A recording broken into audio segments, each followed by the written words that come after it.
The pages of our history reveal struggle and bravery. The journey that I've been in and on is one of service. To know where we've come from can help keep us moving in the right direction. I don't know where my books went, but all I know is before I knew it, I had a sign in my hand.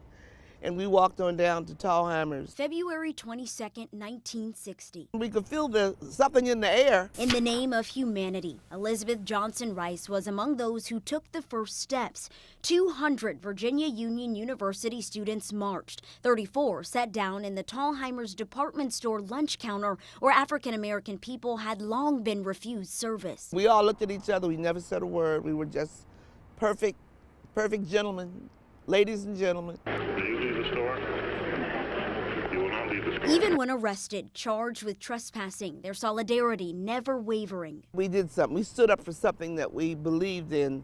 We stood up for the injustice of the day. In 1963, the Supreme Court overturned their convictions.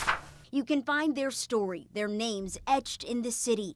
The Richmond 34 have gone on to become educators, doctors, yet decades later, they're learning something lingers from that day. Apparently, the records were dismissed, but they weren't expunged. The discovery made by Dr. A.J. Franklin, part of the Richmond 34, as he was preparing to travel out of the country. Homeland Security flagged him and said, Dr. Franklin, you want to make sure everything's straight. We're showing that you have a criminal record still active. He called me, he said, what that means, Elizabeth, if my record's active, your record's active, and all of the Richmond 34. This really should have been addressed way back then. It wasn't.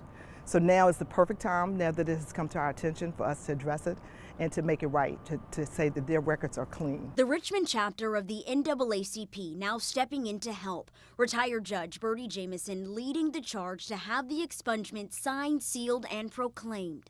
She is quite the inspiration for make me cry now. And for others. It's a story that I feel needs to be told. It's a kind of a lesson to other people.